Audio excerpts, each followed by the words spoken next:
ദൈവനാമത്തിൽ എല്ലാവർക്കും എന്റെ ചാനലിലേക്ക് സ്വാഗതം. ഈ ലോകത്തിൽ ആരും പ്രതിസന്ധികളിൽ നിന്ന് പൂർണ്ണമായി ഒഴിഞ്ഞു നിൽക്കുന്നില്ല.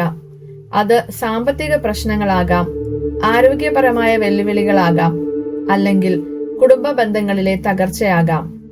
എല്ലാം അവസാനിച്ചു എന്ന് തോന്നുന്ന ആ ഇരുളടഞ്ഞ ദിവസങ്ങളിൽ ദൈവം നമ്മെ കൈവിടുന്നില്ല. അവൻ നമ്മോട് സംസാരിക്കുന്നു. ഇന്ന് നമ്മൾ ബൈബിളിന്റെ വെളിച്ചത്തിൽ ആ പ്രയാസങ്ങളിൽ ദൈവം നമുക്ക് നൽകുന്ന ചില പ്രധാന സൂചനകളെ കുറിച്ചാണ് സംസാരിക്കുന്നത്. ജീവിതത്തിലെ ഓരോ പ്രതിസന്ധിയും ഒരുപക്ഷെ നമ്മെ ദൈവത്തിങ്കിലേക്ക് കൂടുതൽ അടുപ്പിക്കാൻ വേണ്ടിയുള്ള ഒരു വഴിയായിരിക്കാം.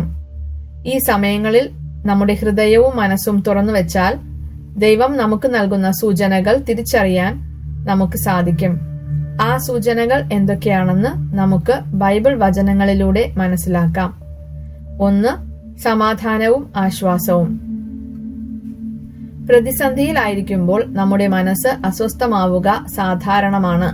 എന്നാൽ എല്ലാ ഭയത്തിനും അപ്പുറം നമ്മുടെ ഹൃദയത്തിൽ ഒരു സമാധാനം അനുഭവപ്പെടുന്നുണ്ടെങ്കിൽ അത് ദൈവം നമ്മോടൊപ്പമുണ്ട് എന്നതിന്റെ സൂചനയാണ്. യോഹന്നാൻ 14:27 യേശു പറയുന്നു, ഞാൻ നിങ്ങൾക്ക് സമാധാനം തന്നിട്ട് പോകുന്നു. എന്റെ സമാധാനം നിങ്ങൾക്ക് ഞാൻ നൽകുന്നു. ലോകം നൽകുന്നത് പോലെയല്ല ഞാൻ നൽകുന്നത്. നിങ്ങളുടെ ഹൃദയം അസ്വസ്ഥമാകേണ്ട, നിങ്ങൾ ഭയപ്പെടുകയും വേണ്ട. ഈ വാഗ്ദാനം പ്രതിസന്ധിയിൽ ആശ്വാസമേകുന്നു. അപ്രതീക്ഷിതമായി ലഭിക്കുന്ന ഈ സമാധാനമാണ് ദൈവം നമ്മോടൊപ്പമുണ്ടെന്ന് നമ്മെ ഓർമ്മിപ്പിക്കുന്നത്. 2. അപ്രതീക്ഷിത സഹായം. പ്രതിസന്ധി ഘട്ടങ്ങളിൽ നമ്മൾ പ്രതീക്ഷിക്കാത്ത വഴികളിലൂടെ ദൈവം നമുക്ക് സഹായം എത്തിച്ചു തരും.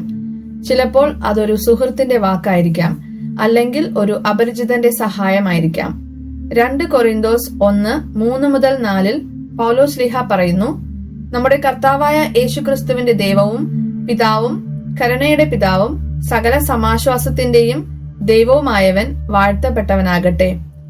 ദൈവം ഞങ്ങൾക്ക് നൽകുന്ന സാന്ത്വനത്താൽ ഓരോ തരത്തിലുള്ള വ്യഥകൾ അനുഭവിക്കുന്നവരെ ആശ്വസിപ്പിക്കാൻ ഞങ്ങൾ ശക്തരാകേണ്ടതിനും ഞങ്ങൾ ദൈവത്തിൽ നിന്ന് അനുഭവിക്കുന്ന അതേ ആശ്വാസം തന്നെ അവരും അനുഭവിക്കേണ്ടതിനും അവിടുന്ന് ഞങ്ങളെ എല്ലാ ക്ലേശങ്ങളിലും സമാശ്വസിപ്പിക്കുന്നു.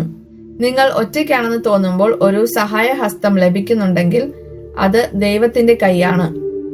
ദൈവം ഈ ലോകത്തിലെ നല്ല മനുഷ്യരിലൂടെയും സാഹചര്യങ്ങളിലൂടെയും നമുക്ക് സഹായം എത്തിക്കും.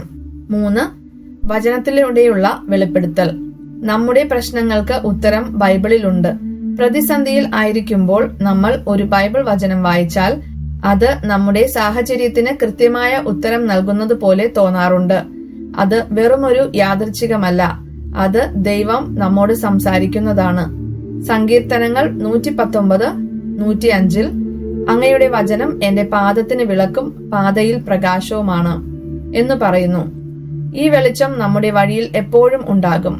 അതുകൊണ്ടാണ് പ്രതിസന്ധി ഘട്ടങ്ങളിൽ ബൈബിൾ വായന വളരെ പ്രധാനപ്പെട്ടതാണെന്ന് പറയുന്നത്.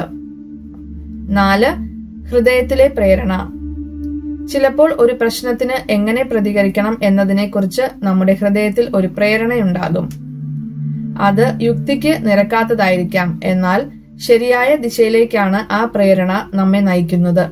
സുഭാഷിതങ്ങൾ 3:5-6 കർത്താവിൽ പൂർണ്ണ ഹൃദയത്തോടെ വിശ്വാസം അർപ്പിക്കുക, സ്വന്തം ബുദ്ധിയെ ആശ്രയിക്കുകയും അരുത്. നിന്റെ എല്ലാ പ്രവൃത്തികളും ദൈവവിചാരത്തോടെ ആകട്ടെ. അവിടുന്ന് നിനക്ക് വഴി തെളിച്ചു തരും. ഇത് ദൈവത്തിന്റെ ആത്മാവ് നമ്മുടെ ഉള്ളിൽ പ്രവർത്തിക്കുന്നതിന്റെ സൂചനയാണ്. ആ പ്രേരണയെ ശ്രദ്ധയോടെ പിന്തുടർന്നാൽ നമ്മൾ പ്രതീക്ഷിക്കാത്ത നല്ല ഫലങ്ങൾ ലഭിക്കും. 5. പ്രകൃതിയിലൂടെയുള്ള സന്ദേശം. ബൈബിളിൽ ദൈവം പലപ്പോഴും പ്രകൃതിയിലൂടെയാണ് മനുഷ്യരോട് സംസാരിച്ചിട്ടുള്ളത്. നോഹയോട് ഉടമ്പടി ഉറപ്പിക്കാൻ മഴവില്ല് കാണിച്ചതുപോലെ പ്രതിസന്ധി ഘട്ടങ്ങളിൽ ദൈവം പ്രകൃതിയുടെ സൗന്ദര്യത്തിലൂടെയും അത്ഭുതങ്ങളിലൂടെയും നമ്മെ ആശ്വസിപ്പിക്കുന്നു. ഉൽപ്പത്തി 9:13 ഭൂമിയുമായുള്ള ഉടമ്പടിയുടെ അടയാളമായി മേഘങ്ങളിൽ എന്റെ വില്ല് ഞാൻ സ്ഥാപിക്കുന്നു എന്ന് പറയുന്നു. മനോഹരമായ ഒരു സൂര്യോദയം കാണുമ്പോൾ, ഒരു മഴവില്ല് കാണുമ്പോൾ ആ സൗന്ദര്യം ദൈവത്തിന്റെ വാഗ്ദാനങ്ങളുടെ ഓർമ്മപ്പെടുത്തലാണ്. ഇത് ദൈവം നിങ്ങളോടൊപ്പമുണ്ടെന്ന് ഓർമ്മിപ്പിക്കുന്നു.